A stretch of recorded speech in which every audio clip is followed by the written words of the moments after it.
Hello again and welcome back for another edition of London Direct. I've resisted for long enough. It's now time to talk the UK general election. There's still no real consensus view about who could win the vote or who could even end up in the Tower of London, which is just over my shoulder. I've been speaking about the political scene with David Starkey from Cambridge Mercantile, but first we discuss the Bank of England meeting, which is coming up later this week. David, let's start by talking about the Bank of England meeting later this week. Again, it's not particularly exciting, but is there going to be any interesting aspects to come up in terms of inflation situation in the UK? Bank of England, the policy announcements have tended to become a bit of a non-event. The really interesting part comes 2 weeks later when the minutes are released along with voting statistics. We expect that the voting is still going to remain unanimous, that we hold rates on hold for the time being. However, we'll be keen to watch for mention in the minutes of building inflationary pressures. Sluggish at the moment, but all of the building blocks are in place that inflation should pick up again towards the back end of 2015, early 2016, which is when markets expect the Bank of England to start hiking rates. But this inflation idea is still interesting to me because even within the MPC, there does seem to be a split because I think it's Martin Wheel was saying that potentially the next move could be a cut because inflation is going to remain low for a prolonged period of time. Others are saying that there needs to be no knee-jerk reaction. So what's your take on this? There's certainly a bit of dissent amongst the BOE. Their chief economist has suggested that there could be room for a cut if inflation continues to track negative, while Carney has openly and publicly suggested that no, the next move is going to be a hike. Fact of the matter is, dissent's probably good. Void's groupthink means that the Bank of England is going to be analyzing the situation closely. The majority of the members still lean towards a hike. One dissenting voice doesn't suggest that it's going to be a cut in the near term. Let's move on to what is the most important factor for sterling at the moment, and that's the election coming up in just a few weeks' time. We're not really any closer to knowing who's going to win, how a coalition's going to look if we do get a coalition. I'm wondering what is the worst situation we can actually get, because it's easy to get scared in this situation, but all the parties have very similar political ideas, quite similar economic ideas. Is it going to be a real divergent case, whoever gets in power?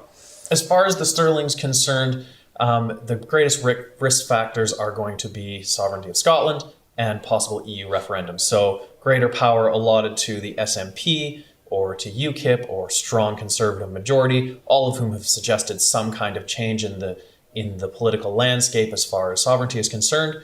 Those are the greater risk factors for sterling. So that's what we're keeping an eye out for. Generally speaking, however, expectations are we're going to get some kind of minority government diluted pretty strongly, and that will stop the more extreme policy points. Yeah, the crude view of this would be that a Labour-led government is worse for the UK economy than a Tory-led government. That's the crude analysis of these things. But in this case, if the Tories want an EU referendum, surely that's the biggest risk of all the parties. Certainly. The concerns over an EU referendum stand strong. However, in terms of a Tory or a Labour backbone for a minority government, there's a bit of a devil you know, devil you don't element to it. And with the Conservative government, it's been their policies in recent years that have helped the UK move out of recession and back into an economic growth position. And markets are sensitive to the fact that it's best not to rock the boat. Yes, the concern over a referendum is there, but even Cameron has suggested that should he be looking for a referendum, that's not a question that's going to be addressed until at least 2017. So that's a problem for a later time. So let's just concentrate on the pound. It's in quite an interesting position because if you compare the economic situation to the Eurozone, also to the US, when you see growth cooling there, it seems that the pound, in theory, should be in quite a strong position. But how are you expecting the pound to react with this election on the horizon?